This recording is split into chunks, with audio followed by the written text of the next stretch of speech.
Good morning and welcome to our first SMEs for Smart Urban Innovation webinar.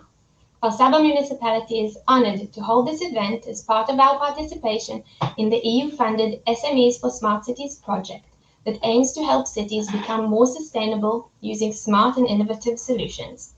As you can see, in the spirit of the project, we are using a unique platform that lets all participants network by clicking on the picture and moving to a private chat. This is an opportunity to welcome all participants from Italy, Spain, and Israel. We are happy to have you and welcome you to chat to colleagues worldwide, initiating future collaboration. Today, we will present a variety of topics, giving us motivation and practical tools to bridge the gap between the public sector and small and medium enterprises, SMEs, and hopefully understand each of our roles in this mission. I'm Tal Peled, Director of Research, Development and Fundraising in the Sustainability and Innovation Department in Kfar Saba Municipality. I'm happy to introduce Mr. Antonio Fuentes Cano, International Project Manager at the Business Innovation Center of Murcia, SEIM, lead partner of the project. As part of his professional experience, he has been involved in the management of several European projects and research and innovation. Antonio will tell us about the project and the coming steps for implementation. Good morning. Thank you, Tal, for the introduction, and thanks to all the Kfar Saba municipality for the organization of this event. That it's very important for our project, since it's meant to be the starting point for the creation of the city support group. I would like to give just a very general overview of this project, SME4SMARTCITIES, that is framed within a program funded by the European Union called ENI-CBC-MED, that supports cooperation projects for a more competitive, innovative, and sustainable Mediterranean area.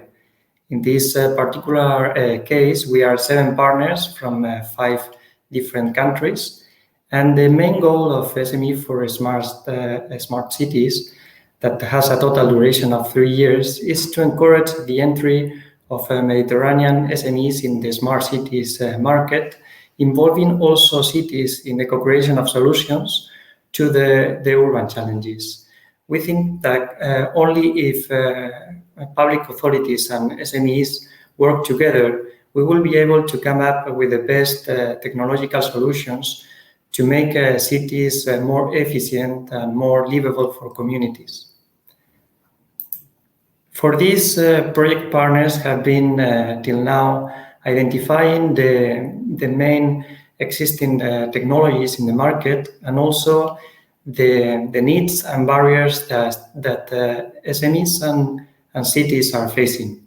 Now we are entering a new phase or new stage in the project, in which an online platform is being developed to provide training and consultancy services to SMEs and to support cities as well to overcome all these barriers that have been detected.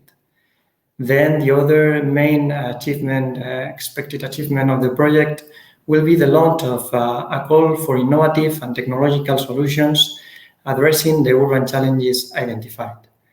Cooperation and co-innovation among all the actors involved in the project will be fostered to come up with the best solutions that will be finally tested with the support of some Mediterranean cities.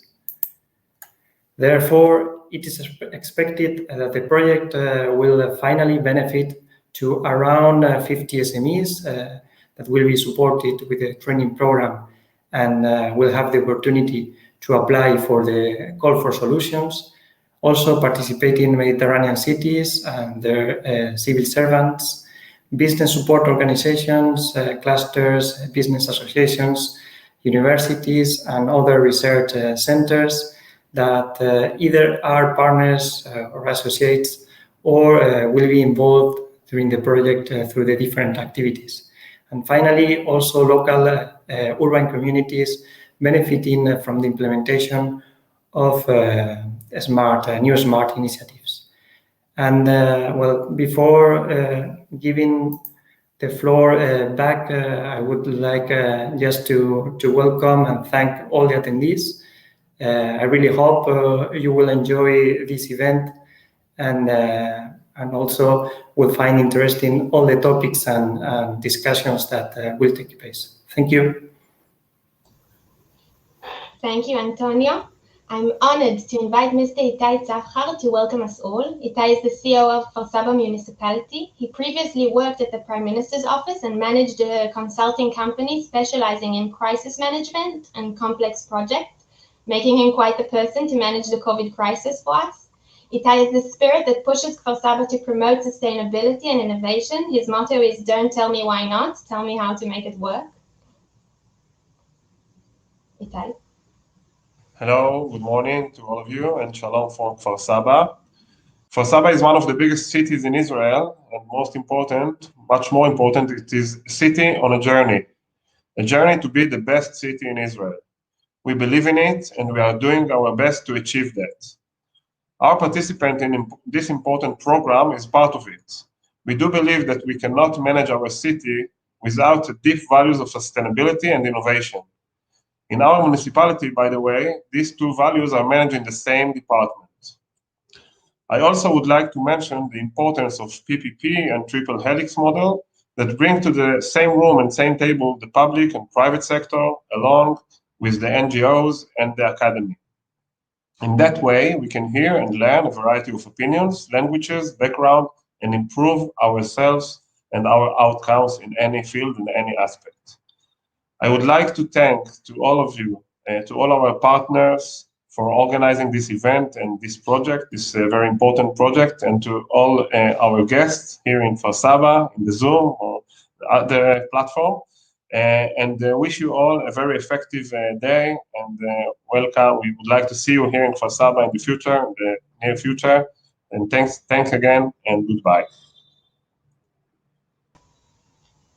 Thank you, Itai. And on to our first inspirational lecture by Dr. Roy Tezana, who will discuss the fascinating study on the future of technology and society.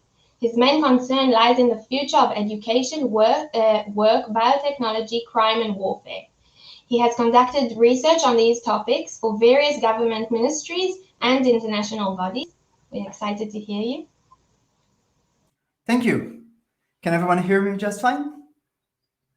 Okay, wonderful. So, guys, it's a pleasure being here today, and thank you so much to the Kfar Saba municipality for inviting me. I'd like to share screen with you first. Don't forget to share audio. That's the usual problem. Yeah, here it is. So we're going to talk today about pathways for technological advancement in cities. And I want to make clear that I'm going to go over all the good things that could happen. I'm trying very, very hard to steer away from the negative, because everybody's talking about the negative, and rather to show you just how fantastic, how wonderful, how optimized things could really be if you considered involving and integrating technologies in cities. But before we do that, I want to start by asking you a question. And you all have the public chat box to the right of your screen. I want you to use it because I'm going to ask you questions. I want you to respond with just one word. Let me show you what the question is. So I want to ask you this. What has happened to material consumption in the United States in the last 50 years? Has the US consumed more, which is obviously a bad thing for the environment and so on? Has it consumed pretty much the same, just the same in 1970 and today? Or has it consumed less since 1970? Has material consumption gone down since 1970? So please, guys, you have the public chat. Tell me what you think. Has it went up? Has it stayed the same? Has it declined? Let me see your answers. And by the way, it's taking me about 10 seconds before I can actually see your answers. So it's going to take me a while before I respond. Well, come on, everybody. I know you know how to use the public chat, right? Okay. I see. Oh, okay, great. Okay, so Maya says it went up. Anyone else? Up. Hila Robert, up. Shiran Jacobi went up. Okay, so I think you got. I think you got the idea. Basically, most people think it went up, but if you look at the actual evidence that we have today, it seems that while consumption did go up until the 1970s, ever since that time, it started going down. So Americans not only consume less resources per capita, but also as a country as a whole. And we're not just talking about any kind of resources. We're talking about the building blocks of every human civilization. We're talking about plastic. We're talking about steel. We're talking about copper. We're talking about fertilizers, about timber, about paper. And the consumption of all those went up until 1970s, and since then, it started going down. Steel consumption went down by 15%. Aluminum consumption went down by 30%, and so on. And it's not because Americans produced less. They actually produced more, but they required less resources for that. And we're also talking about many different chemicals as well. Even the fields, the acreage of the cornfields, it didn't go down exactly, maybe a little bit since the 1930s, but the yield per acre went up dramatically. So today the fields produce 4 times more than what they used to produce about 80 years ago. And it's not because we're using more fertilizers, as I said. Actually, the fertilizer use declined by 25% since 1999. And the use of irrigation water declined by 22% since it peaked in 1984. So again, we are consuming less, and we are seeing the same. Wait, can you hear me? Here, I'll bring the microphone closer to my face. So we are actually getting the same done for less resources. And why is that? Well, let me give you another example, what I call the evolution of beer cans. This is a beer can from 1959, when it used to weigh 84 grams. 1959. Now we're moving 60 years into the future, and in 2020, this is a beer can. I'm sorry, I couldn't resist it. Yes, it's Corona. And in 2020, a beer can that provides the same service, holds the same amount of liquid, actually only weighs 12 grams. So that's 1/7 of its weight in 1959. We need 1/7 of the aluminum we used to need in order to provide the same service. We are optimizing our use of resources. And here is another example. This is what I call the Great Convergence. Because if you look at ads in the newspaper from 1991, you'll see electronics firms that are advertising a whole range of products, radios, phones, video cameras, picture cameras, cassette players, calculators, clocks, and so on and so on. And all of these products, all of these devices are now just in this tiny smartphone that we all have in our pockets. So again, we're seeing that we consume less, we need less resources in order to get the same value. And this is what we call dematerialization. And it's the first pathway that I wanted to talk about with you. And in fact, I think I already demonstrated to you what it means. When services or products undergo dematerialization, it means that you don't need as many resources to provide answer for the same need. Sometimes the devices become smaller. In other cases, they remain the same size, but they require less resources to put them together, less energy to operate them. And we're even seeing dematerialization being applied to areas that we didn't think could really be dematerialized before. For example, food. And how can you dematerialize food, right? I mean, you can't dematerialize food. You need the same amount of calories as you always did. But what we see is that food can actually be dematerialized by reducing the amount of resources that we need in order to produce new food. Because, for example, in order to produce beef, you need 1 kilogram of beef, you need approximately 15,000 liters of water.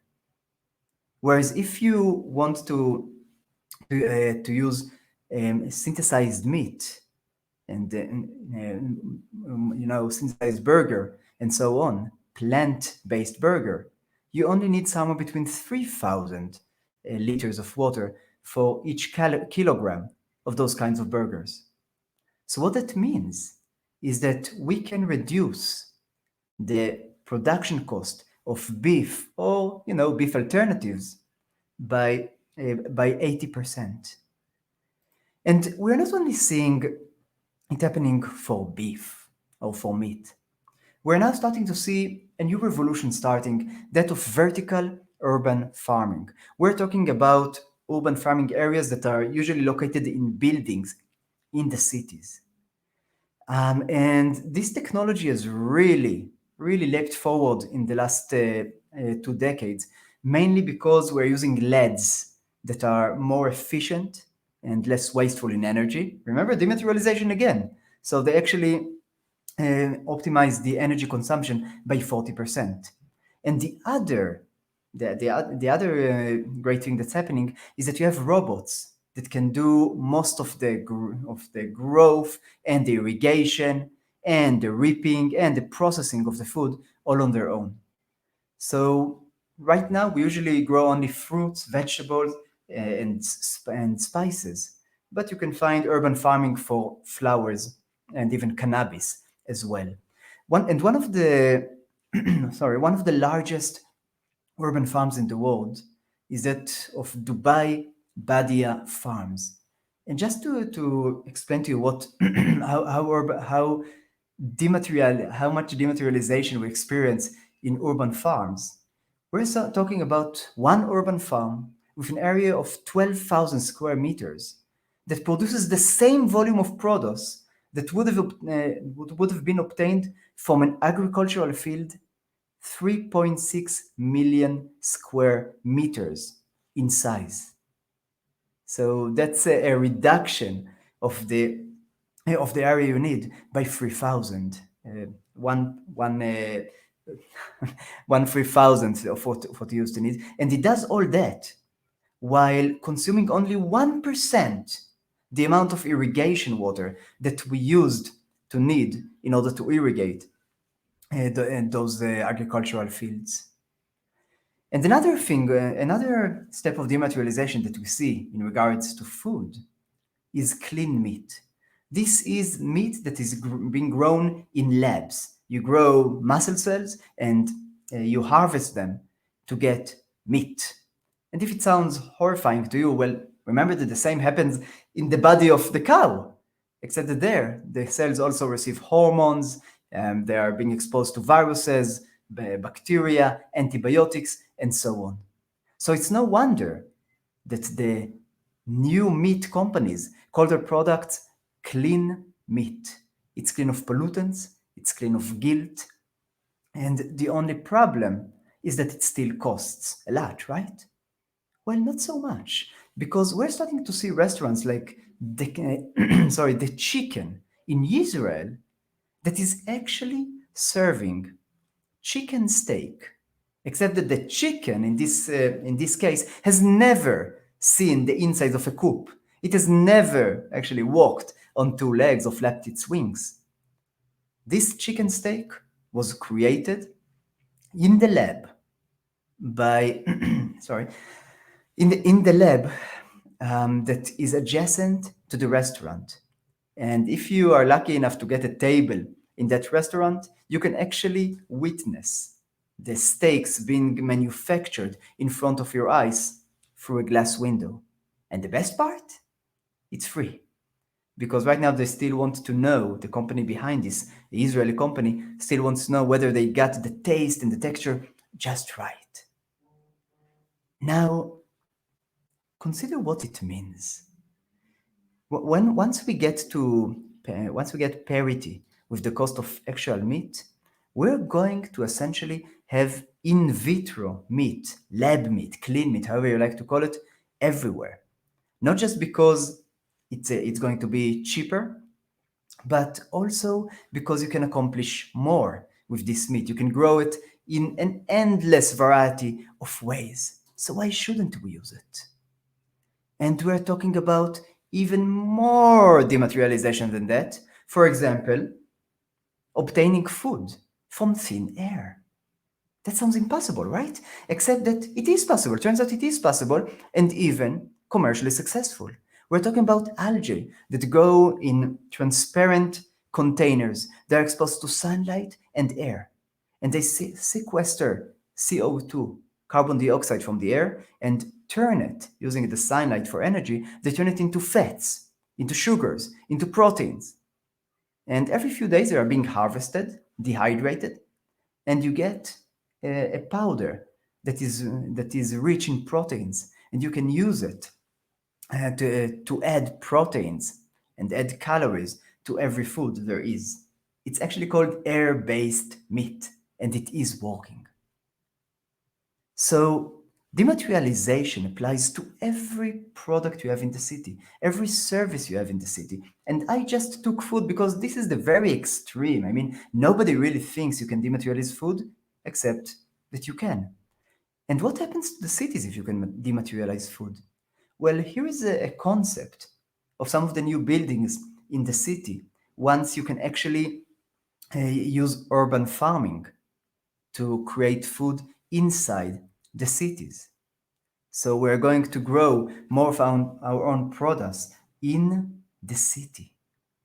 And what that means is that the more dematerialization you have, the more a city becomes a unit, an economic and an environmental unit of its own, the less it requires to get from the state that surrounds it. And this is a huge change.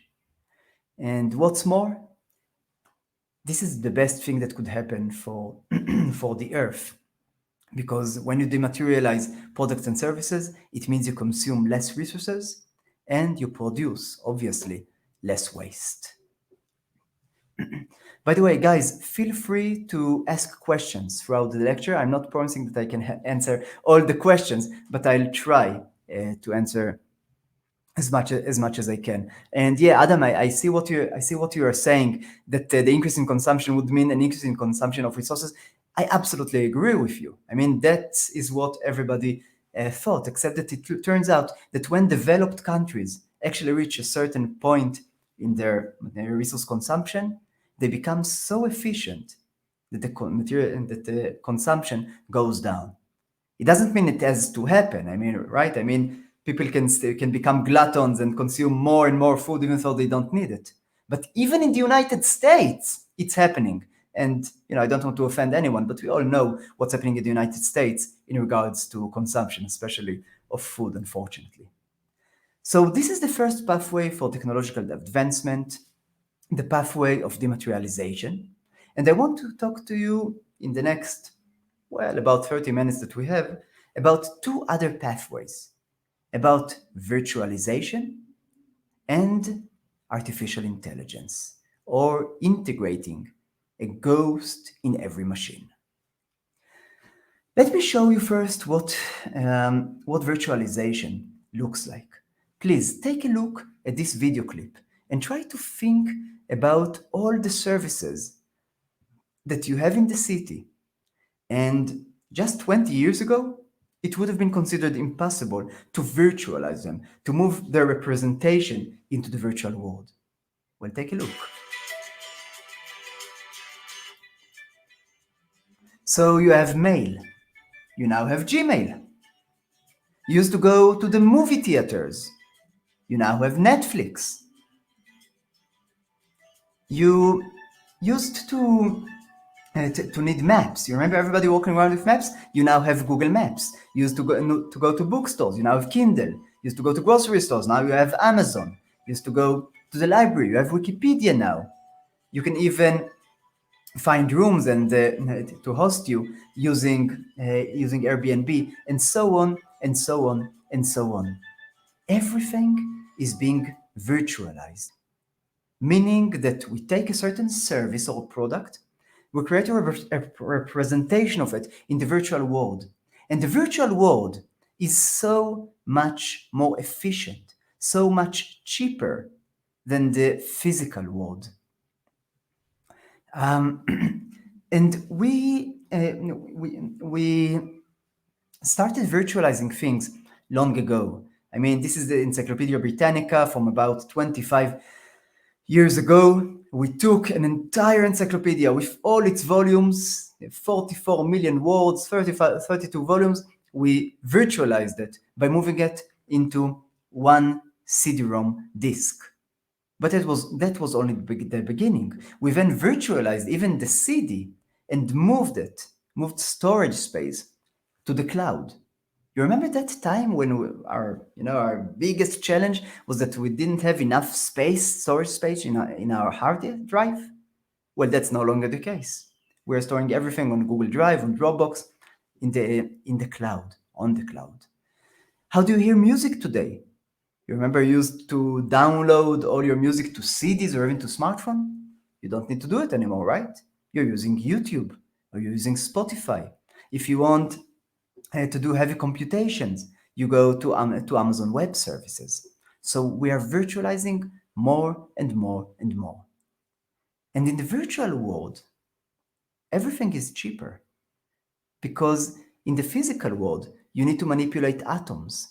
And manipulating atoms, as it turns out, is much more costly and difficult than manipulating bits, computer bits.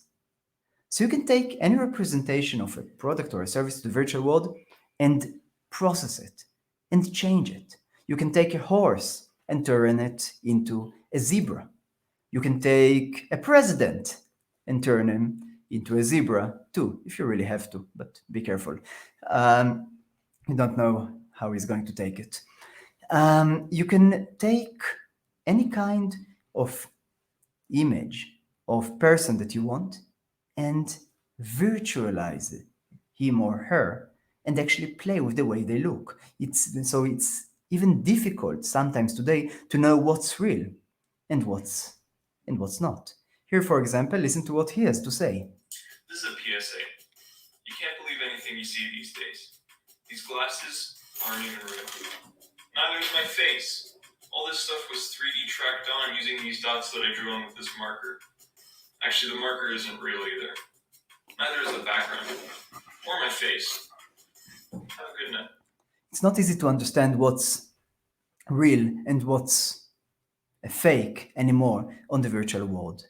And the next step in virtualization is augmented reality. This is Pokemon Go, as I'm sure you know. You can basically go throughout the city and you find Pokemons. You actually see Pokemon running around, you can catch them. So you see an added virtual layer that has been overlaid on the city space. And you can even see it in other games. For example, this is how kids today are playing with dinosaurs. This is my son, by the way. When I was a little kid, I used to play with dinosaur action figures. Today, my son is going out to the city, going out to the wild, and he has this smartphone and the app, Jurassic World Live, and he can see an added layer, a virtual layer with dinosaurs. He can actually collect dinosaurs, look for them in the city. And about a few years ago, he really told me, "Dad, we have to go to the synagogue." And I'm like, "What? We're an atheist family." But he says, "Yeah, we have to go to the synagogue." So I say, okay, let's do that. I take him to the synagogue. We enter the synagogue. We meet with the rabbi, and the rabbi says, yes, what can I do for you? And my son says, wait a second. The best dinosaurs are in the synagogue here. So, at least he found some value in synagogues. So again, we're seeing a new layer being integrated with the city. And in this layer, the virtual layer, it's much easier to play with. It's much easier to manipulate than it is to manipulate the physical space in the city. And the most radical virtualization is still ahead of us. This is the virtual reality, which can transform whatever we see into a new virtual reality. This kind of device allows us to go on trips and tours in faraway countries, faraway cities, using advanced virtual simulations. But this is far away in the future. I do want to talk with you today, right now, about the use of AR and VR in cities, because we're already seeing several use cases for AR and VR. AR is augmented reality, VR is virtual reality. So, for example, we can see, we can see AR being used for police work. So, in China, police officers can look at the people and immediately know who needs to be questioned, who needs to be interrogated, and so on. I know that's not always a good thing, but you need to trust the municipality so that the police officers, you can be sure that they are not misusing their new abilities. We're talking about training police officers in augmented reality. So they're ready for every situation. We're talking about training both police officers and municipality workers of all kinds in how certain situations look like from the point of view of the citizens, the residents. And one incredibly touching virtual reality simulation that has been produced is showing police officers and the wide public, the general public, what it feels like to be a black man accosted by police officers on the road. Let me show you, and pay attention. You're not the black man sitting in the front seat. You're the little boy sitting in the back and seeing what happens to his dad. Take a look and listen to what it sounds like. Now, where are you headed again? Family reunions here. Tell you what, you behave yourself, and let's do a quick search through your car for narcotics. You'll be right off on your way to your family reunion. You want to search my car? Yes, I do. I do not give you permission to search my car. Well, sounds like you got something to hide. No, by law, you cannot search my car without my permission or without probable cause. Sorry, we got a lawman, partner. No, take it up with the judge later. Now, where are you headed again? Family. So I'm moving it a little forward. Sorry, we got a lawman, partner. Military there. But you are free to call my commanding officer. He can tell you everything you need to know. I've got his number. Hold on. We told you no sudden movements. Excuse me. You just stay calm now. I was just reaching for my phone.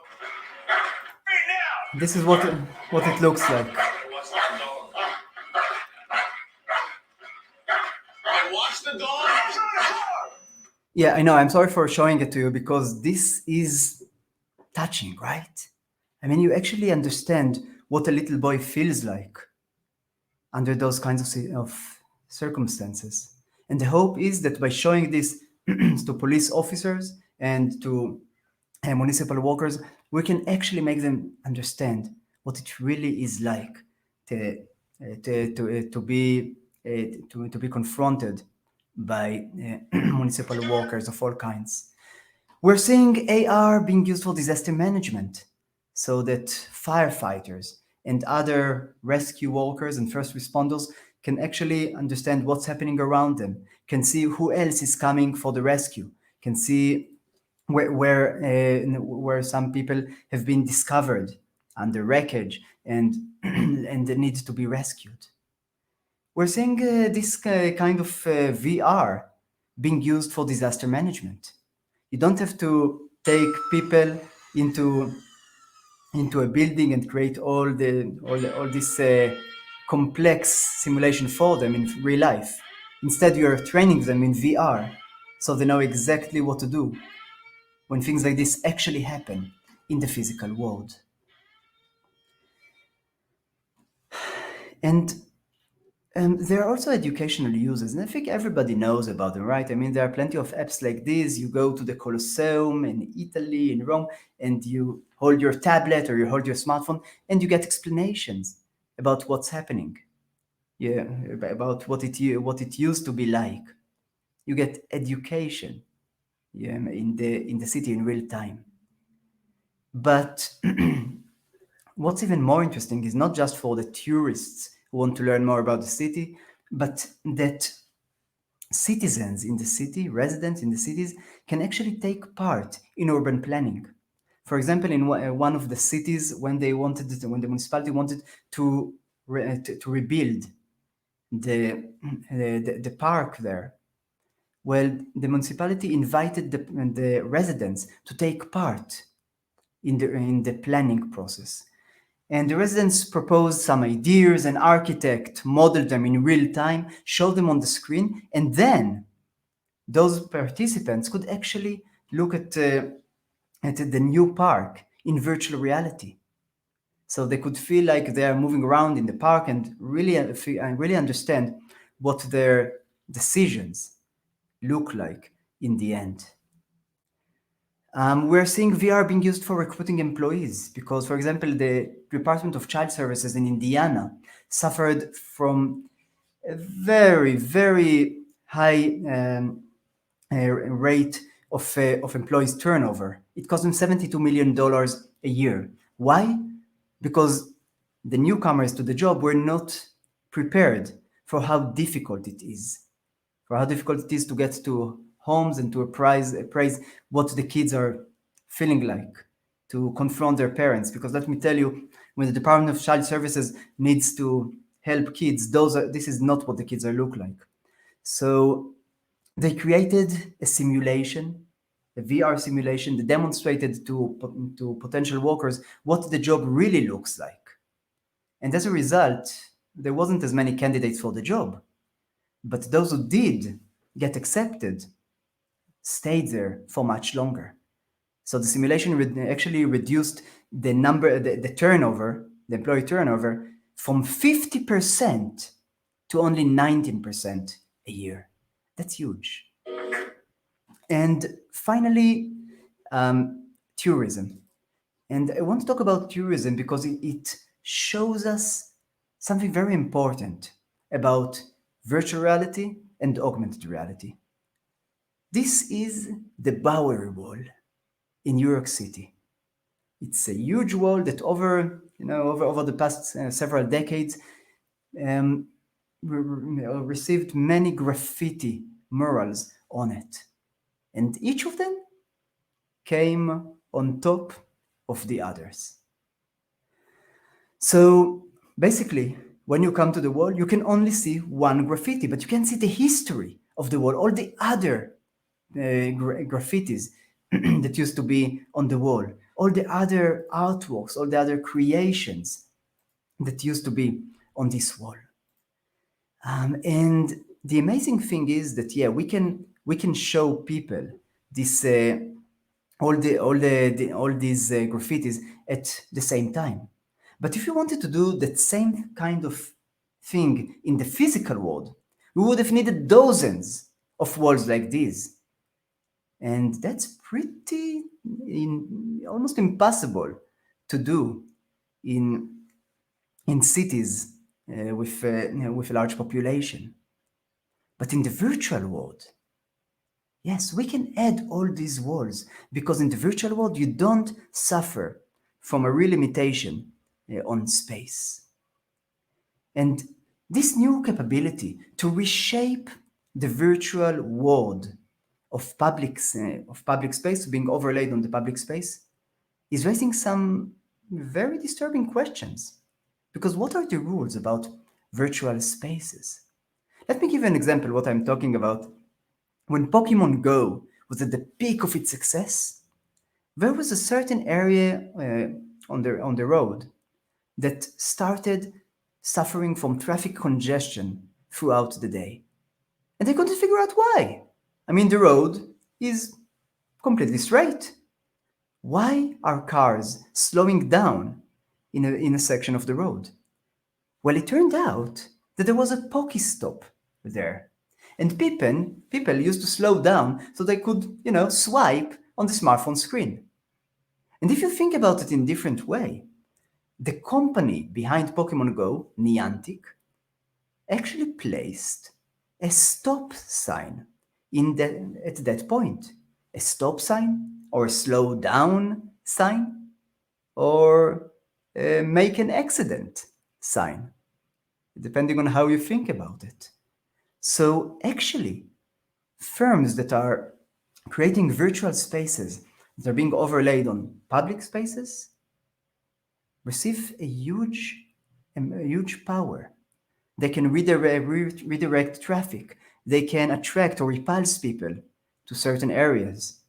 They can increase or lower the value of certain assets and so on. And we need to consider what will the balance be between municipalities and AR firms.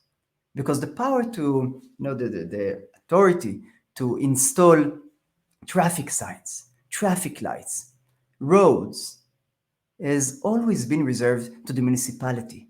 And for a very good reason, too. It's a huge responsibility. One wrong sign can make the lives of thousands of people living hell. But in the virtual world, every person, every firm can direct residents at amazing ease. So the municipalities are going to have to discover a new balance in the coming decade between the firms that create AR virtual spaces and the municipalities themselves. And it's not inconceivable to think about a situation in which a municipality demands that a certain company does not open a Pokestop near kindergartens, so as not to distract drivers. I think that's only reasonable. But that's a new kind of balance that needs to be struck between municipalities and virtual AR firms. And the final pathway that I want to talk about is that of the ghost in the machine, that of AI, of integrating AI into every product, every service, every technology. And let me show you right away the technology that everybody is talking about. Pay attention. Good morning, Eric. Yes, good morning. Let's go. What is your destination today, Eric? Destination is work, just like every day. Go, start driving. Would you prefer the standard way? No, I prefer you take me through China. China is 15,000 miles from here. Loading maps and alternative language. No, abort. Aborting trip to work. What is your destination today, Eric? Please, I am begging you, just take me to work. Engaging climate control system. No, enough with the climate control. Just drive. Sensing nerves level rising. Activating relaxation music. No, I just want to drive. It might be your last chance to drive. Alfa Romeo Giulia, עכשיו בישראל. Yeah, so if you can buy yourself an Alfa Romeo Giulia, sure, I really recommend that car. I wish I could buy it for myself. But while the commercial is amusing, its lessons are valuable. Autonomous cars are on their way to our cities. They are going to appear everywhere. They're already starting to make an appearance. I know that in Providence, Rhode Island, for example, where I resided for several years, in the last year, they actually started having autonomous shuttles moving along the road. We're actually seeing cars like Tesla car being, driving itself, really. while the driver is sleeping at the wheel. And just imagine what it feels like for the people driving next to this car who don't know how this car is going to behave, don't know what to do. So everybody is talking about autonomous cars. But even more important than that, we're starting to see sophisticated robots making their way to our streets. And many people make fun of robots. They say they're cumbersome, they're awkward, they don't walk right. And there is much truth to it. But things are starting to change because AI is moving forward at exponential speed. It's basically doubling its capabilities every 2 years. And let me show you what it means to advance in exponential pace. I want to show you the robots from 2014, the most sophisticated and advanced robots that there were at that year, and that DARPA, that huge security department of the government in the United States, wanted those companies to demonstrate. Take a look at those robots. You can laugh at them. I mean, they are pretty ridiculous.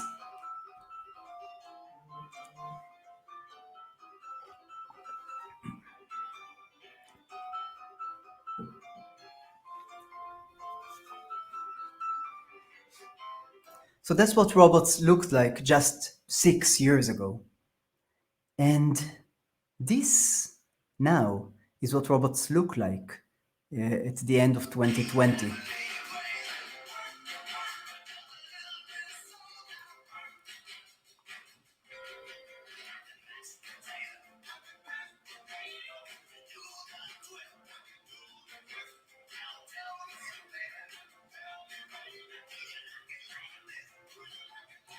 I'm moving it a little forward, but it is so much fun to watch this, because I know how difficult it is to make robots do all those things.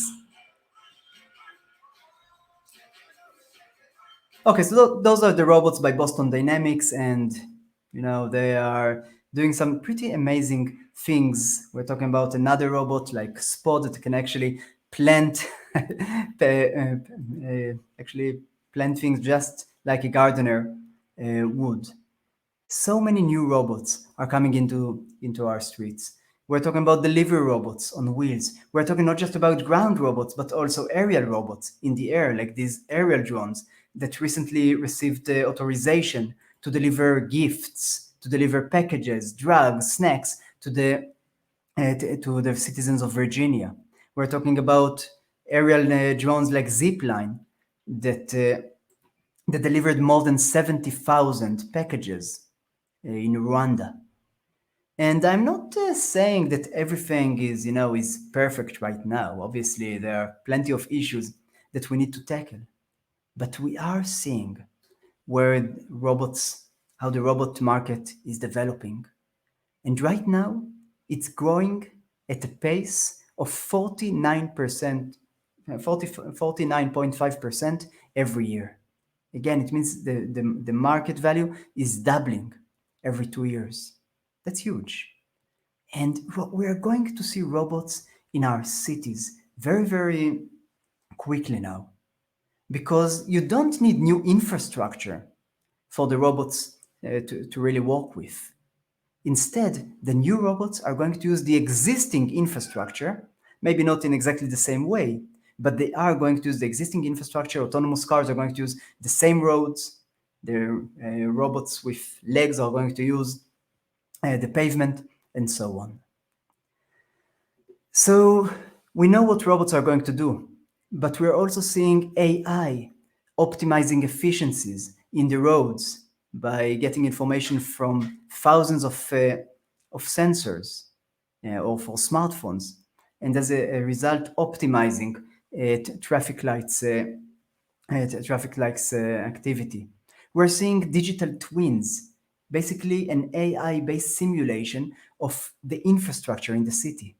It allows us to predict in advance when you're going to have a problem, some kind of an issue, with the infrastructure in the physical world. So you know when you need to repair bridges, roads, buildings in advance. We're seeing AI being used for cybersecurity because we're talking about virtual reality, we're talking about sensors. Don't forget about security. AI is starting to provide us with security as well. And finally, we're talking about automating entire processes. And this is called hyper-automation, taking several AI engines and robots and putting them all together to automate an entire process.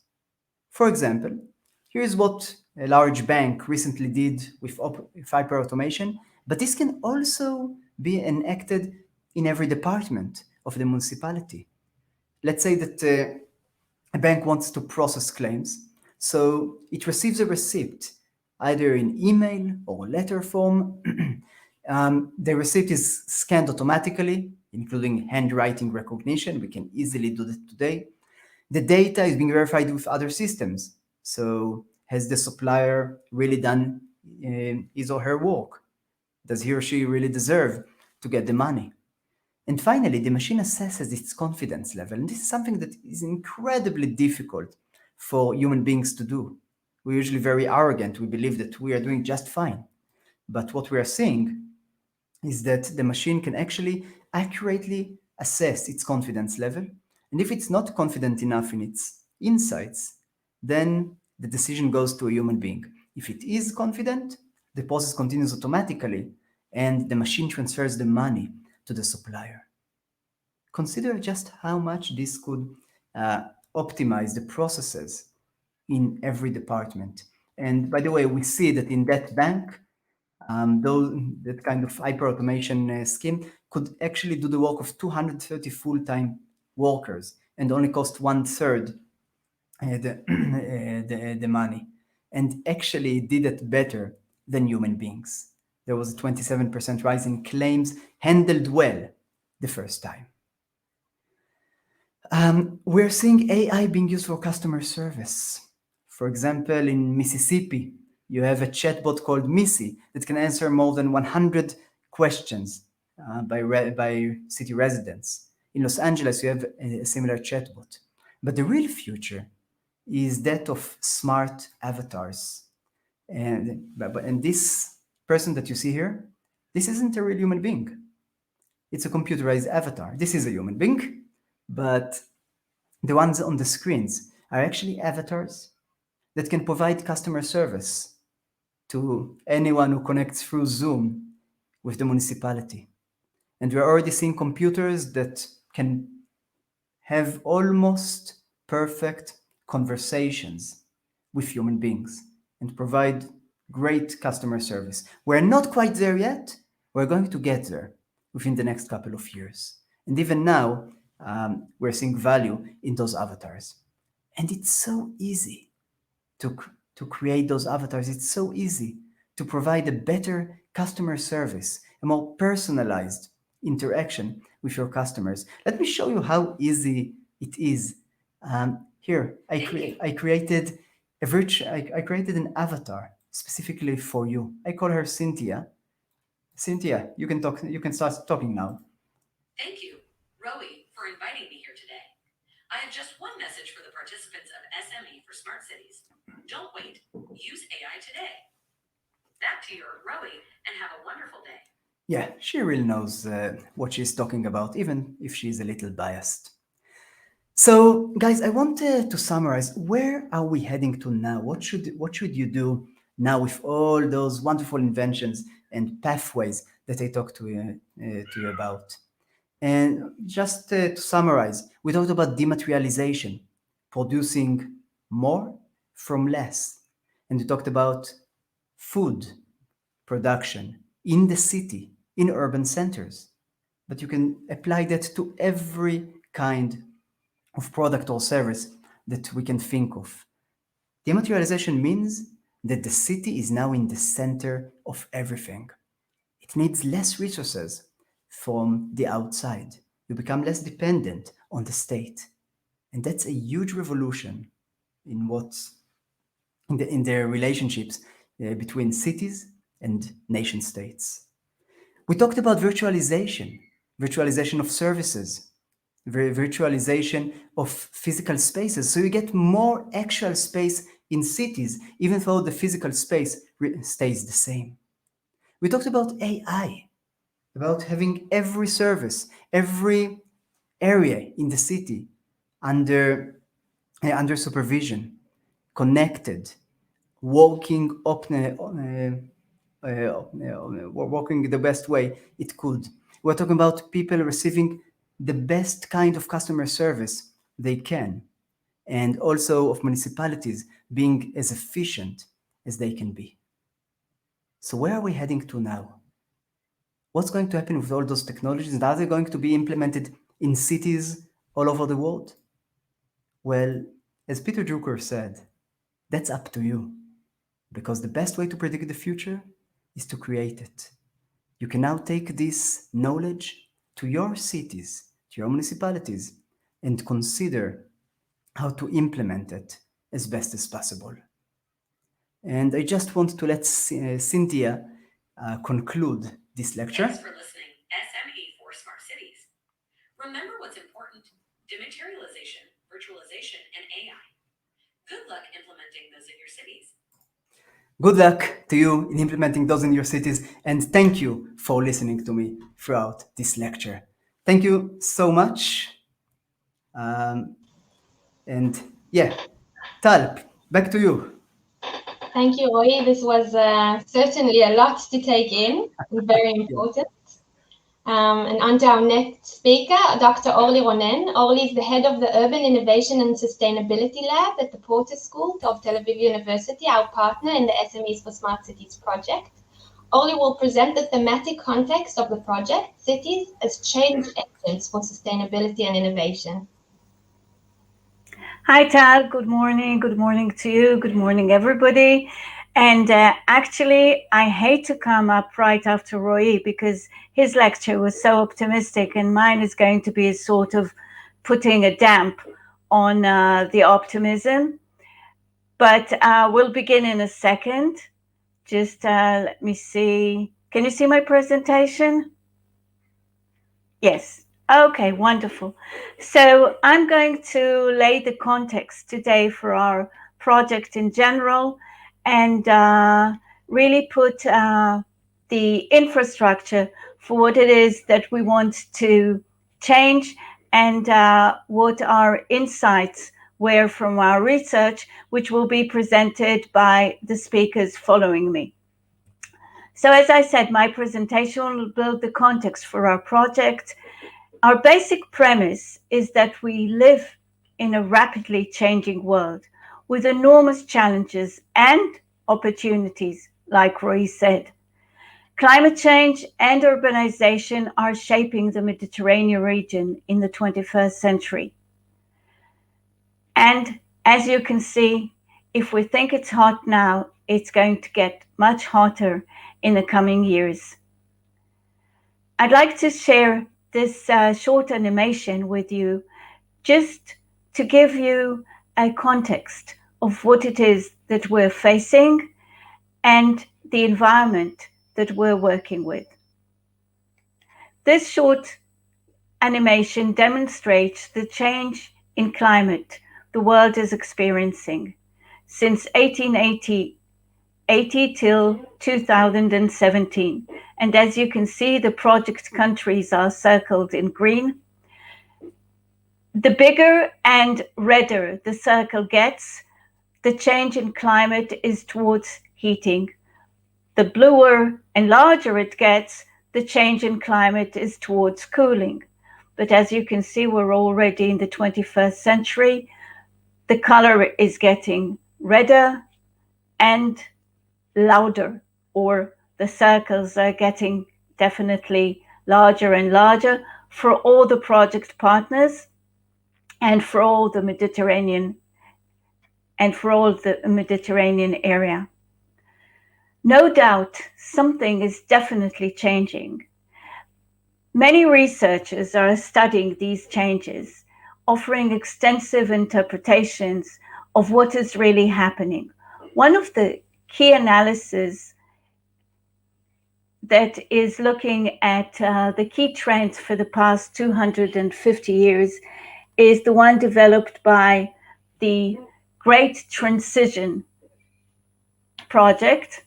And they looked at different trends depicting human development since the Industrial Revolution. As you can see, these trends depict various areas since 1750, more or less the Industrial Revolution, till 2010, more or less nowadays, the beginning of the 21st century. And as I review these different trends, I'll be looking at different aspects of human development, and I invite you to see if you can see what is the common denominator for all these trends. So this is the rise in world population, the rise in GDP, the rise in primary energy use, large dams, water use, paper production, transportation, telecommunications, international tourism, and on the other hand, from the planetary perspective, the rise in carbon dioxide in the atmosphere, the rise in surface temperature. So as we look at these different trends back and forth, on the one hand, human development, on the other hand, the reaction, the planetary reaction, what we can do is that we're getting two clear pictures. One is the socioeconomic trends or the development trends, and the other is the Earth system trends. And as you can see, they're both very similar. They're very similar as to their curves, and they're very similar as to their timeline. They're beginning more or less, the Great Acceleration begins more or less in the 1950s following the Second World War. The enormous impact of human development on the planet is not gradually, but is making itself present. And the curve is accelerating exponentially as it reaches the 21st century. They identified 4 megatrends emerging from these various trends in the various sectors. One is environmental degradation. The second is technology and innovation. The third, rise in population and economic growth, which we saw in the first 2 graphs. And the fourth, inequality, both global inequality between the North and the South, but also in-country inequality, both within cities and within countries. And as we look at these trends, I would like to emphasize 2 specific aspects. One, the rise in temperature, which we saw, and the rise in urban population. Cities are becoming a global actor. They're changing the human environment. These 4 numbers, I think, emphasize these 2 aspects. 3% of the land of the planet is urbanized. That's not a lot, but take into consideration that most of the population is already living on this land in cities. We've become an urban population for the first time ever. About 8 years ago, we crossed the 50% line, meaning that most of us live in cities. And while we're living in cities, we create most of the economic activity of the world, but also we produce most of the world's greenhouse gases and contribute to the climate change. So as we're looking at these numbers, it becomes obvious to us that solutions need to be suited for cities and need to emerge from cities. In the 21st century, the city is becoming the key development engine. Yes, the ecologic the ecological system is definitely heavily impacted by human activity, and climate change is changing our life. But innovation is becoming a local, decentralized engine, as we'll see, and as I think Roy demonstrated in his presentation. First, let's look at the urban challenges facing cities in the 21st century. And they're varied. It's not only climate-related challenges, but there are challenges relating to society. There are challenges relating to populations, to transportation, to air pollution, to the way we conduct our industry, definitely flooding, disparity between populations, poverty, again, air pollution all over the world, refugees from Syria flooding the streets of Paris, of Vienna, seeking a different and a better life. And yes, as we're facing these challenges, there's one thing that we can see clearly. Creativity is going to be one of our mainstays for solutions. Urban well-being is being more and more equaled to resilience. Cities have to overcome challenges and become resilient in order to become good cities and provide well-being for their residents. We're talking a lot about urban resilience in the past 2 decades or so. So what is resilience? It is the ability of a system to revive after shock. Once a shock hits any system, the system will experience some sort of collapse, of deterioration, and then it will begin to recover. A key question is whether it will strive to recover to exactly the same place it was before the shock hit it, or whether it will learn from the situation and improve its capability to contend with a potential next shock. And when the next shock comes, the next challenge, is it going to fall to the same place it did last time, or is it going to recover much quickly and experience less impact? The ability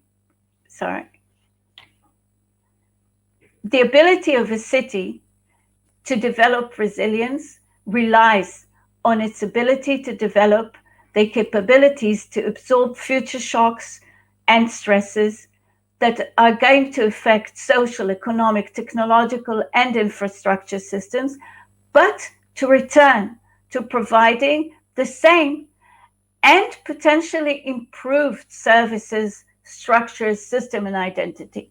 We're talking a lot about recovery from the COVID crisis, but we're beginning to realize more and more that the recovery may also be an opportunity to provide possibly better life and better well-being in our cities. And this is where the concept of green growth comes in. How can we create a new environment, an environment that is better suited to confront both the climate and the environmental crisis, but also potentially other crises, whether health or economical crisis? And as we're looking at these aspects, we're focusing on the Mediterranean perspective. The Mediterranean has been identified as one of the world's hotspots for climate change.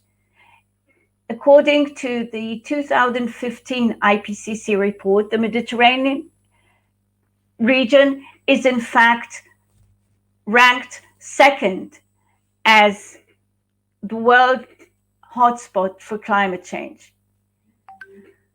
And also, it is one of the top ranking regions for urbanization In fact, urbanization from 1970 to 2010, urbanization around the Mediterranean has increased from 54% to 66% and is continuing to grow. So we're also in our area, we're seeing these two trends coming together. On the one hand, the environmental and climate crisis. On the other hand, the cities becoming a more and more key and central actor in the policy arena and in the development arena.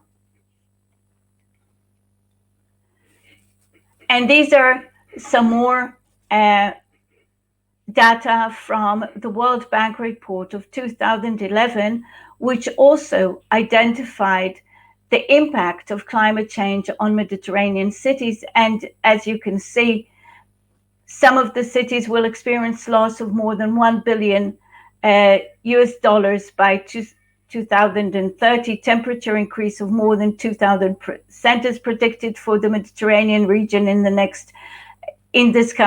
this century. And obviously the understanding that every dollar invested in adaptation will save $8 in recovery and reparations. In another study of 885 European cities, which looked at their climate plans, their climate strategies, something that is more concerning arises. If you see, most of the Mediterranean cities are depicted as cities with mitigation plans only, except for France, where cities are obligated to produce combined mitigation and adaptation plans. Most of the cities are in the first stage of producing climate strategies. And in fact, what we can see in large based on this study is that climate and sustainability is not mainstreamed into urban policy in most of the cities of the Mediterranean. And this is why we, in our project, SME for Smart Cities, are focusing on the Mediterranean region, in particular Spain, Italy, Israel, and the Palestinian Authority, looking for ways to bring together, on the one hand, the challenge of environment and climate change, but on the other hand, the immense opportunities of innovation and smart cities. Because we can see that change is critical. Our cities are facing flooding and fires, but we know more and more that change is possible. There are beautiful, brilliant examples from all over the world and all over the region. This is from Milan. This is from Barcelona. This is from Tel Aviv. And change is not only critical, possible, but it's also absolutely rewarding. It's the ability to create a better life in addressing the crisis. For instance, this is the city of Jerusalem, the main street in 2005, and this is the same street nowadays, 2021 actually.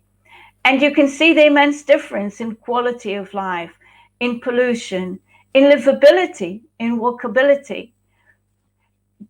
These examples are appearing in our cities all over the region. This is from Barcelona. This is from Kfar Saba, a green school, solar roofs.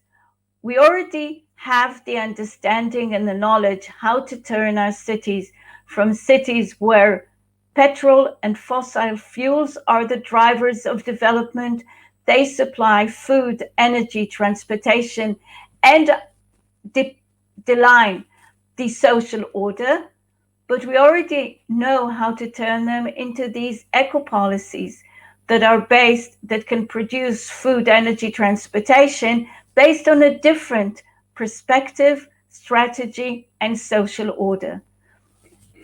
And in order to do this, we need to develop potential collaborations with the other stakeholders in the city, whether they're residents or whether they're businesses or small enterprises or startups, because that's where the creativity is being nurtured and is growing.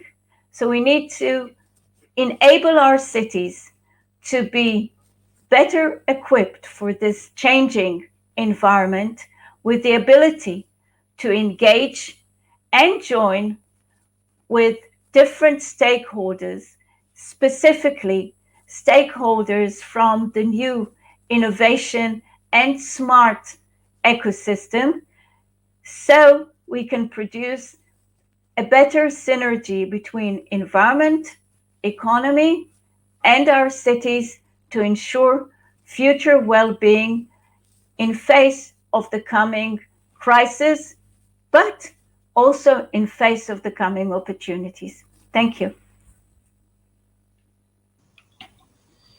Thank you so much, Orly. I am looking for the words to describe this overwhelming and terrifying speech you just gave. It was absolutely... But also optimistic. Optimistic, but we all, most of us in the audience are municipal workers and we have so much on our shoulders. So I hope this is the good stage to step into our practicality of the project. I'm going to move the microphone to Mr. Avigdor Sharon. He's a researcher at the Urban Innovation and Sustainability Lab at the Porter School of Tel Aviv University. Avigdor has a multidisciplinary experience in studying and developing work, learning, and living spaces to achieve well-being and resilience. Avigdor is part of our working team, and he will present the Urban Challenges Study and the Procurement Trend Guide we have completed for the use of municipalities and SMEs seeking to tap into innovative solutions. So to you. Okay, thank you very much. It was amazing to listen to all those wonderful keynotes and discussions. And I would like to present the research that we have done together, our laboratory together with all the partners from the participating countries and cities in this project. The first is the Urban Challenges Survey that we have conducted. By the way, this is our building, the building of the Porter School at Tel Aviv University, overlooking the city of Tel Aviv. And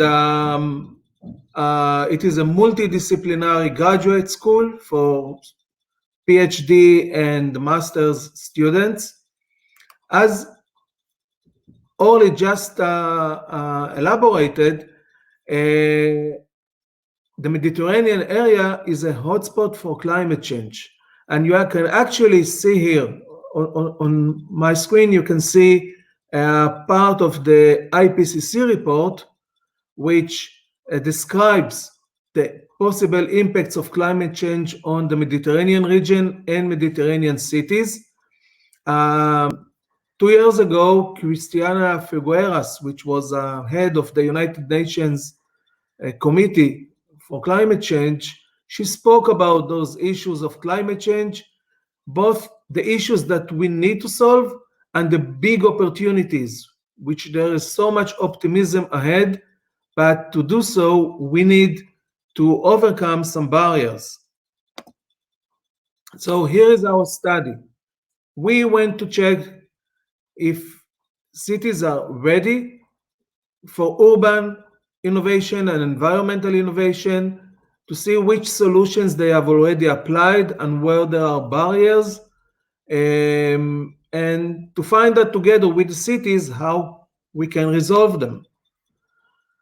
So that was, this study was led in 4 languages across the Mediterranean, from southern Spain to southern Israel, and officials from 34 cities have participated. You can see the distribution of the cities. Some of the cities are large, 100,000 residents or even more. Other cities are medium-sized, and we really got a amazing variety and many insights from those participating cities. Here are in brief some of the things that we have learned.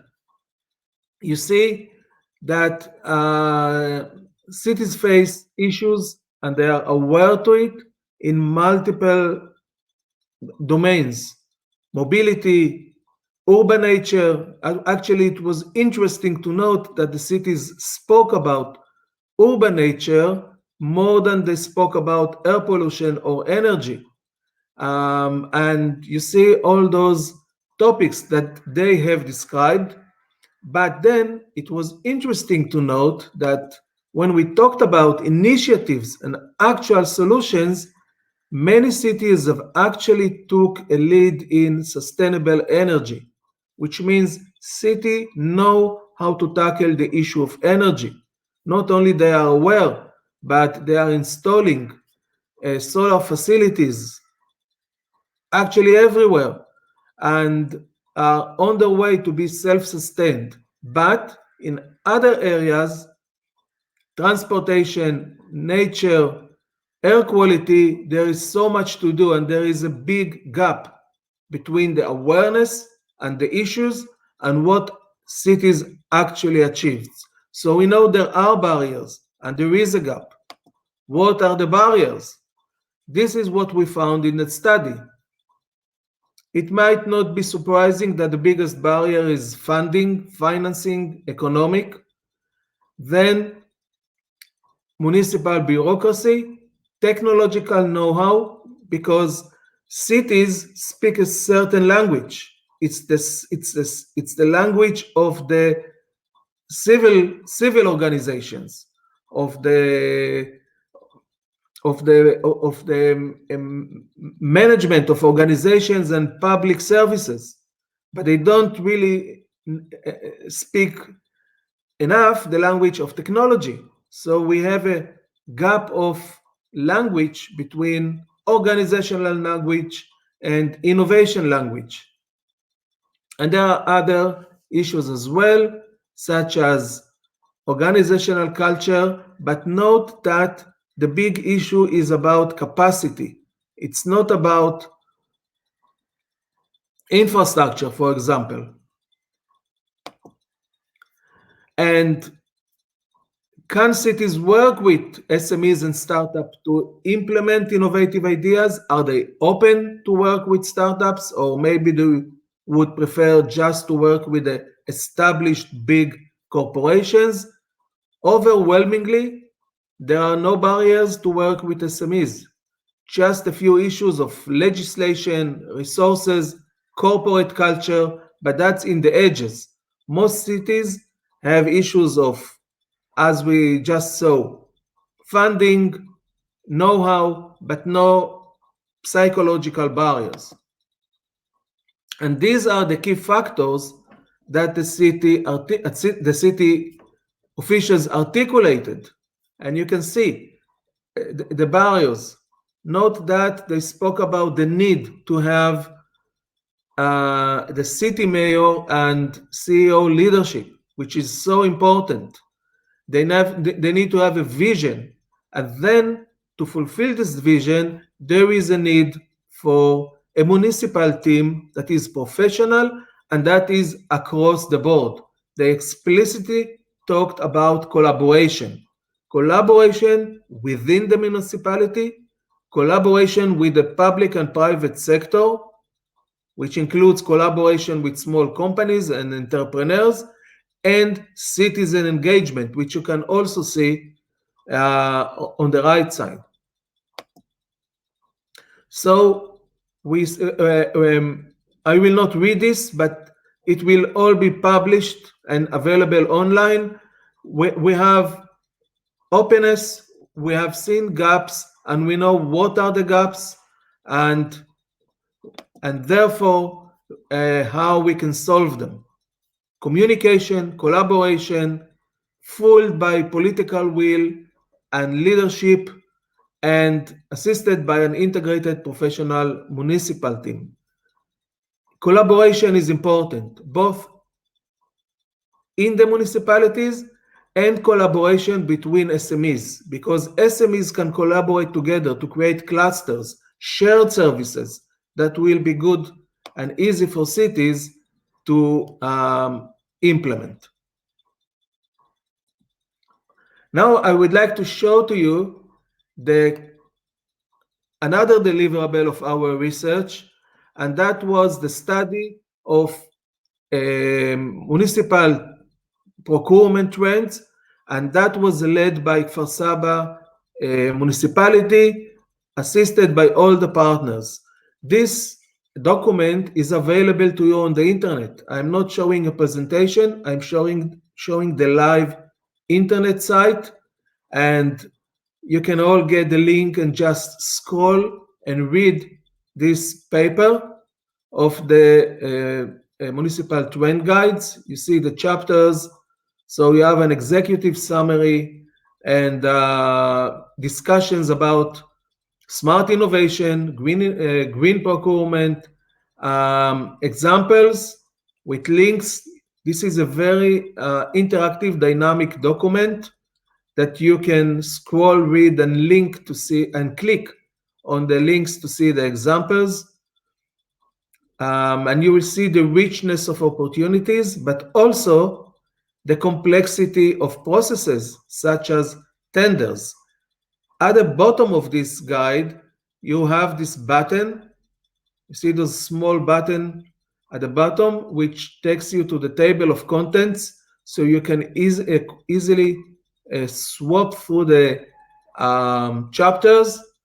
And if you want to read the entire city, the entire story, you can click about any of the topics. And for example, read about tender laws. You see this detailed chapter with information about laws in specific countries, such as Italy, and examples. Each one of these examples, you can, for example, you can click here to go to the Malaga website, or to go to the Murcia website, and or to Genova, or any other example. Or you might wish to jump. Yeah, some people like to read the entire story. Some people would like to go to the end and see who is the villain. So here are the recommendations, and you can go to these chapters of recommendation. Now, this guide is meant for SMEs. We also have an additional guide for municipal procurement leaders. Each has a different link, but it's mostly the same, with just a few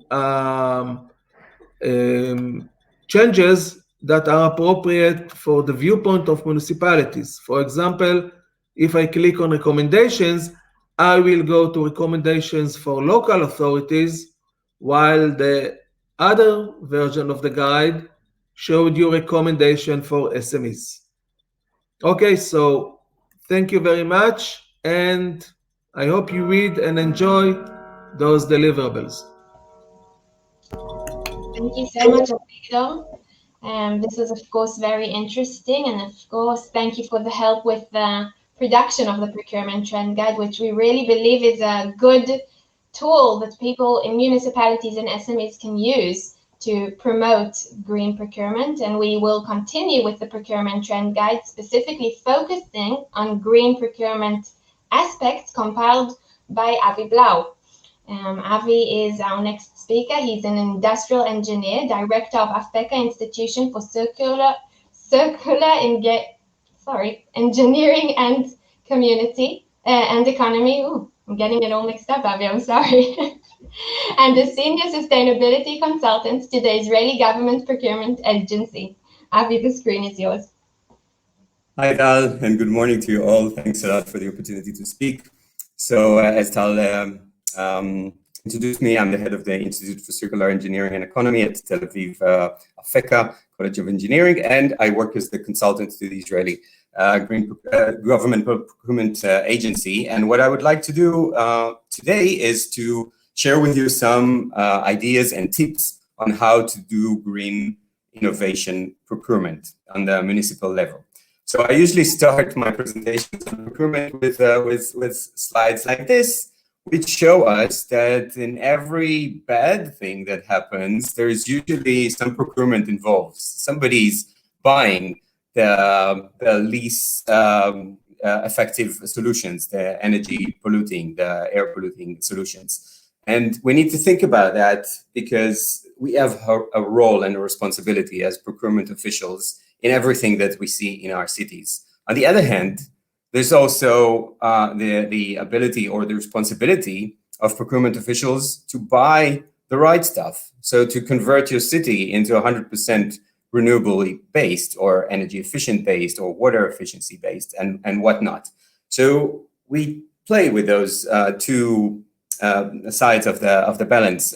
What do we do that's part of the problem and what do we do that's part of the solution? And when we talk about innovation procurement or innovation, we can see that it's already been introduced and referred to in the procurement directive. So even from 2014, we already see a trend towards innovation in the procurement directive, and you see that it's defined as means, as innovation means the implementation of new or significantly improved product, service, or process with the purpose of helping to solve societal challenges. So we know what innovation means, and we know what green innovation means. That's taking us towards the directions of the SDGs, for example. Now, a very common perception of innovation is that this is something that happens in the private sector, right? We as procurers, we buy innovative solutions, but the innovation takes place at the private sector, and our role as public bodies may be to support education, fund universities, support R&D. But I think, and it's not just me, that think that we have also a role as leading innovation through procurement. And it's been stated very clearly already in 2011 by the OECD when they call it demand-side innovation policies. So we can, in fact, use the power of the public procurement to pool demand. So to increase the desirability of companies of the private sector to invest in innovation through the fact that we are creating a signaling effect to the market by saying that this is what we want. So why do green innovation procurement? First of all, and it might surprise you, it can actually save money. When we look at the life cycle cost, we might, not necessarily have to spend more when we purchase the product or the service, but usually when it's green, it's usually more efficient in consuming consumables or in its electricity consumption or in the cost of landfilling it, because there'll be less to landfill or because it will have no hazardous materials. So when you look at the life cycle cost, often you actually can save money.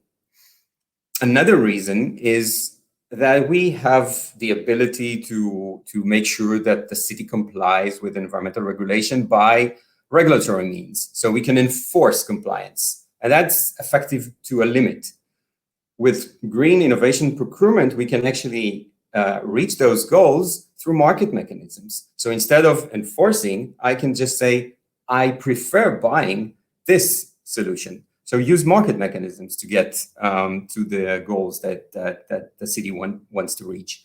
Of course, this is, you can lead the market. So when all other stakeholders are still concerned, still not sure whether to buy this new solution, we as public bodies can take the risk and can show market leadership.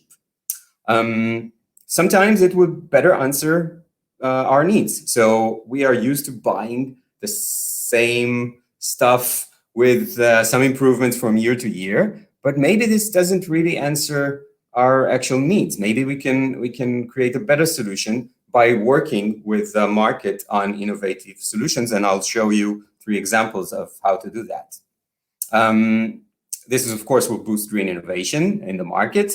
This will create for each one of us an expansion of our work spectrum. So maybe it's also interesting, just professionally, to start looking also at innovative solutions and to start looking at green solutions on a day-to-day basis when we show up to work. And of course, this is good publicity for the political level if we do innovative stuff, especially green innovative stuff in a municipality. But having said that, and that's my day-to-day life, we know that there are many barriers to green innovative procurement.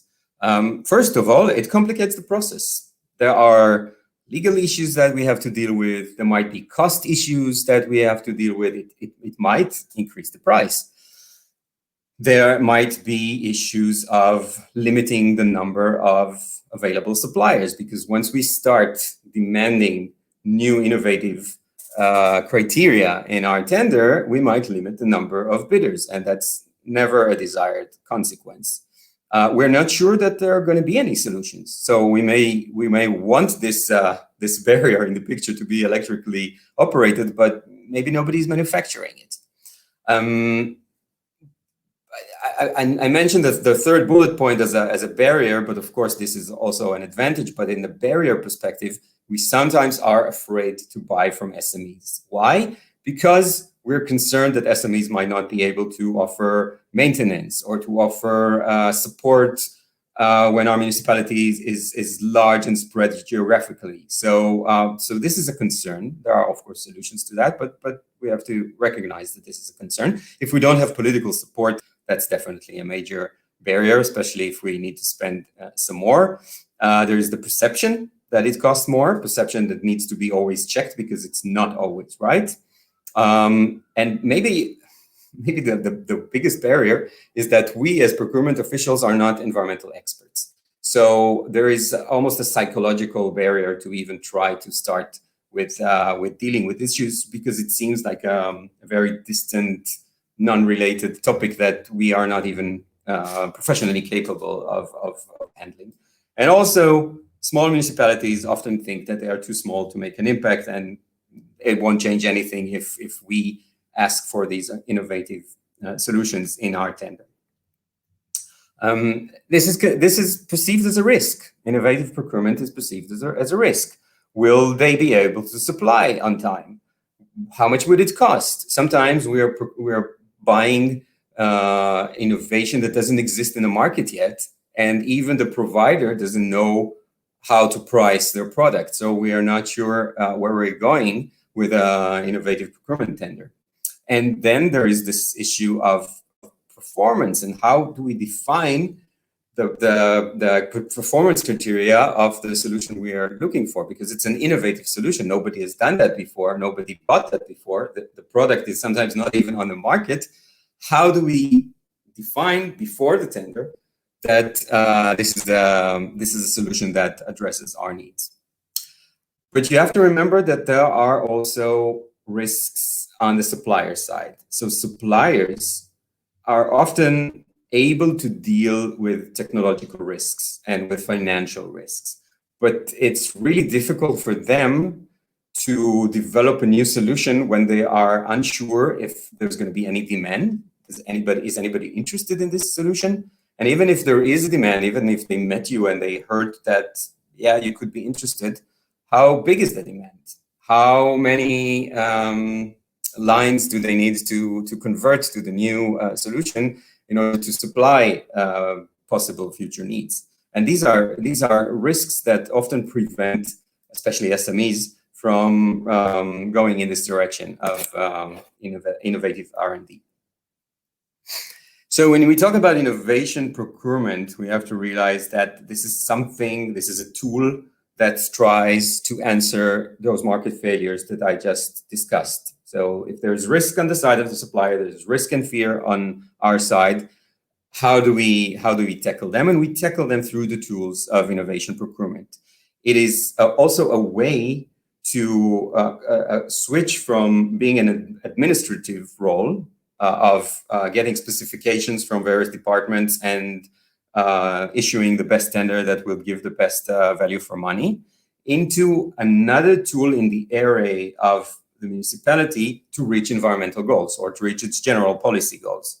So through procurement, innovation procurement, and mainly demand side led innovation procurement. So through procurement, we define what's going to be on the market. We are helping our city to reach its environmental goals.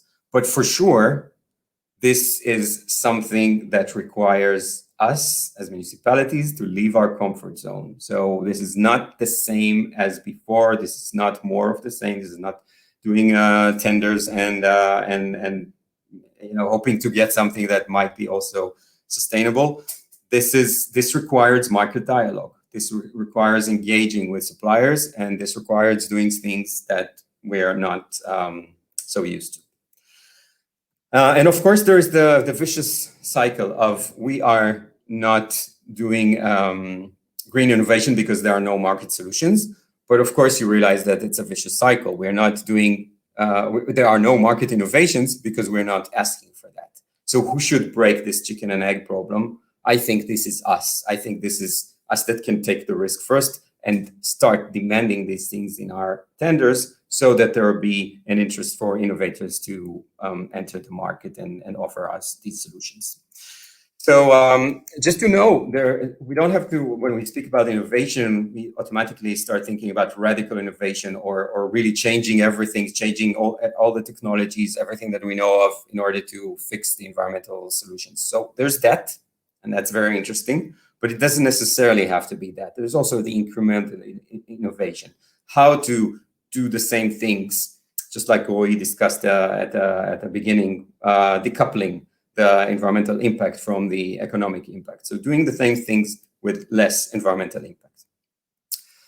And let's get practical. Let's start seeing how do we do those things. So a few very strategic tips. First and very, very important is to start early. If you try to integrate innovative green procurement, 4 months before the tender is supposed to be on the air, it's too late. Nobody will have the patience. The legal department won't have the ability to support it. It's too late. You won't even know if you will have any bidders that can answer the tender. So it's something to start even a year and a half or two before the tender, and then start researching and understanding the entire value chain of the relevant solutions that you are intending to procure. Even if they don't exist on the market yet, at least know the business environment of the area that you are trying to procure from. And consult. Don't be afraid to ask for professional, sometimes external consultancy. If this is green innovation, then green consulting. If it's smart city innovation, then other experts, but use this knowledge. And importantly, don't expect the supplier to take all the risk on themselves. So don't show up saying, we'll be here in 2 years. If you are able to show a solution, we'll issue a tender and maybe you win. That's very hard to win like that because the risk is too much for the suppliers, especially SMEs. So I wanted to show 3 main tools that exist for green innovative procurement. There are many more, but these ones I found to be both used already and very popular. So first one is what's called PPI, the Public Procurement of Innovative Solution.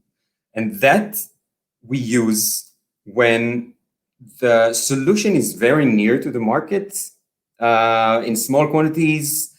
We really need to give a push in order for this to become cheaper and in order for this to become profitable for manufacturers.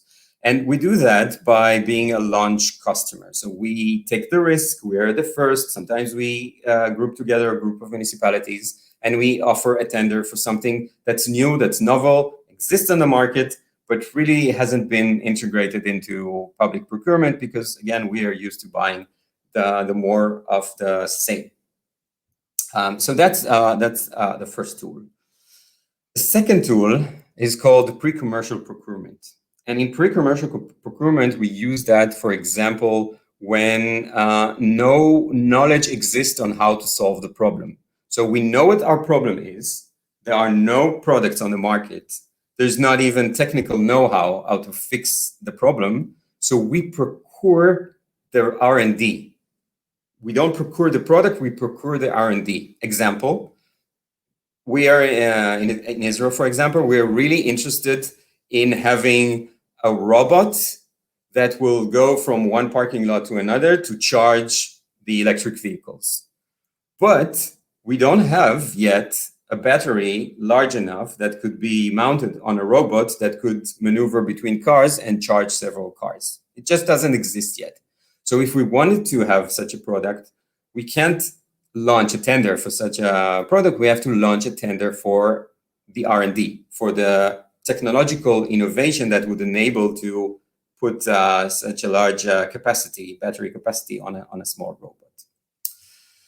Another tool that we have, the third tool, is the forward commitment to procurement. And in a forward commitment to procurement, we basically tell the supplier, if you are able to bring to us a product that complies with those specs that we have defined, within 2 years, within 3 years, we commit to offer you a tender with a value of X, 3 million euros.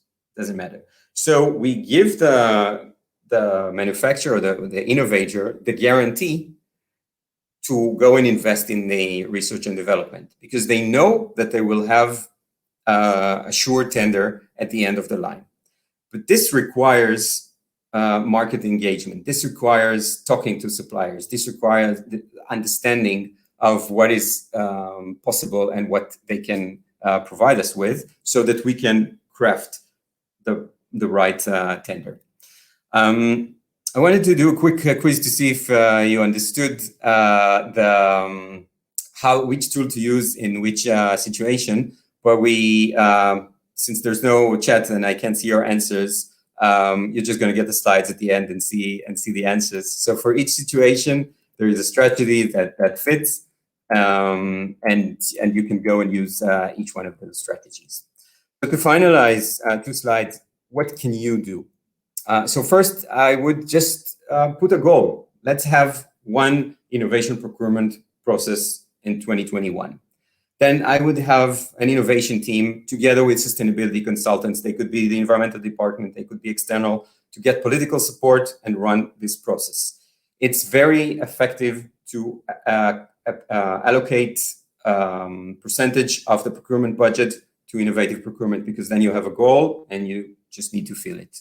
You can collaborate with adjacent cities. This creates a bigger procurement power for you to be more interesting to innovators. Get assistance from either regional or national or even European level innovation agencies that can help you design the tender. Let the market know. That's what I said. Start 2 years before the tender. Let the market know what you're interested in. Let the market expect your tender and start working towards your tender, and dialogue with the suppliers. This is something we're not used to, but this is critical in order to develop innovative procurement. Lastly, like an example, we used to have these kinds of beer carriers, and this was the results, until somebody came up with this innovative solution of why not have the same functionality, but made out of animal or food that marine animal can eat. So it still functions as beer carrier, but it doesn't create the same damage. And this is now already, we can see on existing products. So think innovatively. This is not just the market that innovates, it's also us that can demand innovation. Thanks for your attention. Thank you so much, Avi. That was very interesting. You managed to pinprick the exact challenges that we are going through in the municipality in this respect. And for everyone who wants to learn more about your thoughts, you've obviously helped us create the procurement trend guide, and everyone can read it and find full extended knowledge about all that you've been describing. So thank you very much for being with us today. We are almost at the end of our webinar, and I'm going to give the screen back to Avigdor for a short interactive discussion using Kahoot. Avigdor? Hi. Okay, so let's have a discussion, but let's have the discussion in an innovative way. let's just play a game. That will be fun. It will be informative. I will show you how to join the game in a minute.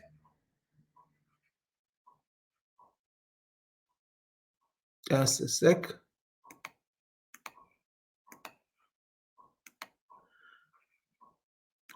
So what you need to do is take out your smartphones. While you watch my screen, my shared screen in here, you will see some guidelines how to register to an online game.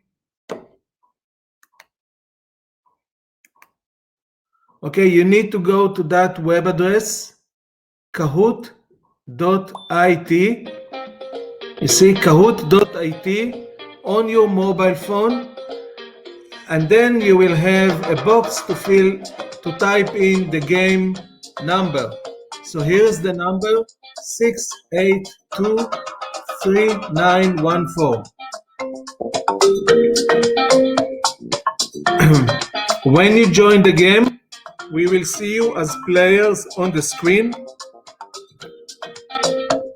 You will see the questions on my screen, and you will reply to them using colored squares on your mobile phone. So log in, everybody, and let's start the game.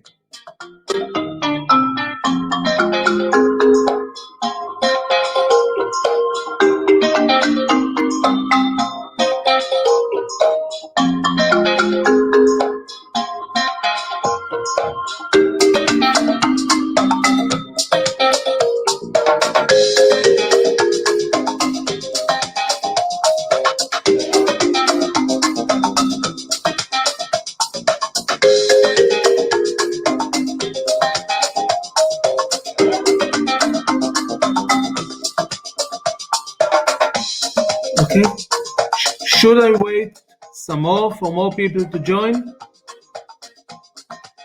We just wait 1 more minute and then we start.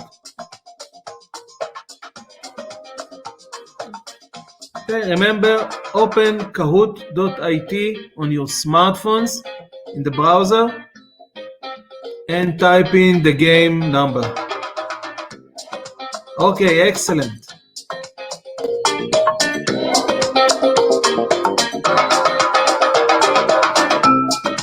So, I can't hear if anyone is still trying to register, so I will start and I hope everyone are in. Let's start. Now, you will see the question and the 4 answers for each question on my screen. Some questions are multi-select, so you can choose more than one option. So, how will people commute in your city 10 years from now? You have 4 options, and each one has a corresponding color. Red is using moving sidewalks.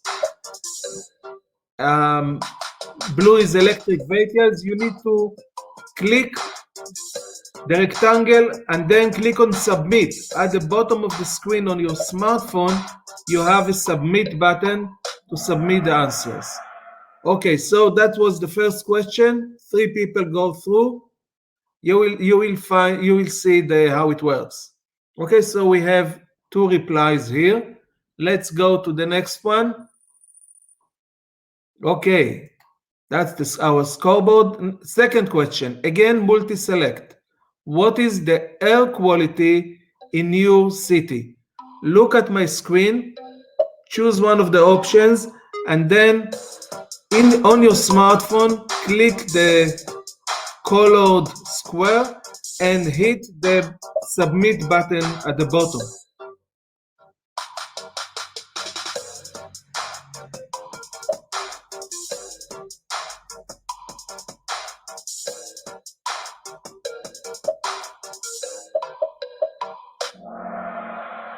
Okay, nice. We are moving ahead.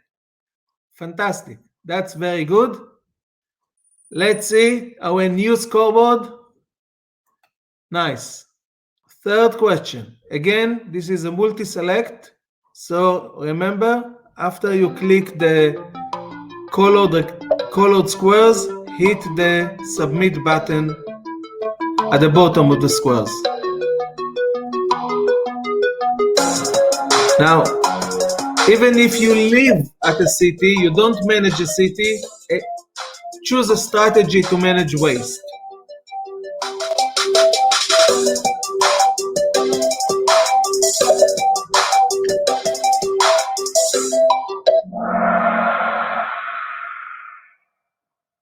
Okay, nice. So we prefer to collect and recycle as the first option. Interesting. Let's move on to the next question. Okay, this is a really intense competition here in the scoreboard. Fourth question. Is there really a climate issue in cities?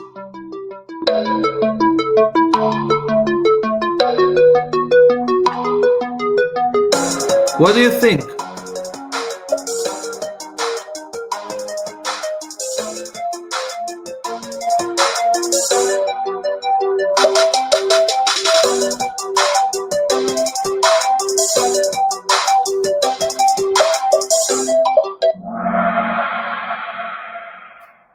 So most people agree that there is, and we are working to fix it. Fantastic.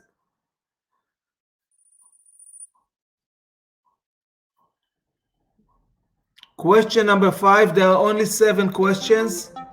Who is responsible to initiate action to mitigate climate change? Red, the government. Blue, the local authorities. Yellow, the citizens. And green, we must all work together.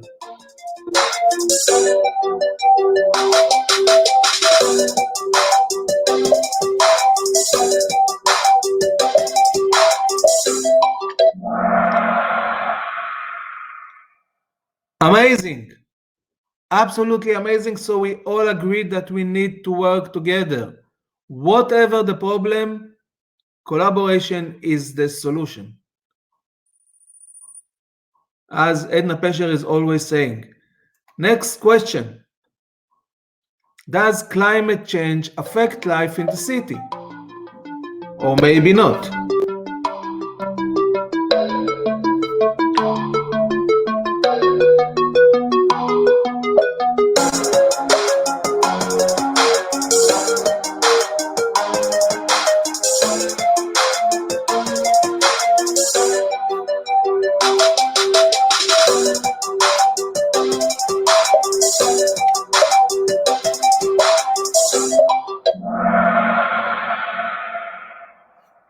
Interesting insights.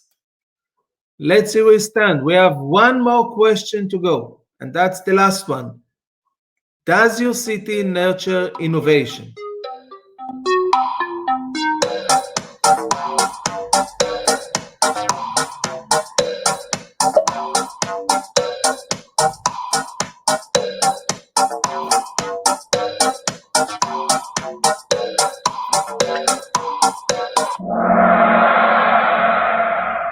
Only one reply. Okay. So we do need to do some work towards more innovation. So here are the results of our short game together. Hope you enjoyed it. And let's make innovation fun, always fun. Fun and informative.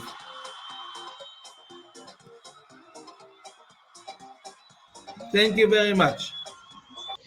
So I'm getting some feedback that there was lots of technical difficulties and people couldn't exactly participate. So anyway, we're going to say a big A for effort and thank you to Avigdor for that game. And I want to say thank you to all for taking part and taking the time to participate in our webinar.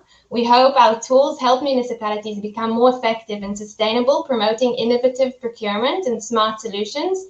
in our common goal to make cities healthier and happier.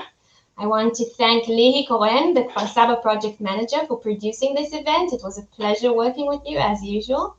We hope you all stay connected and in contact with us, and follow our website to take part in upcoming events. And that's it. Shalom from Israel.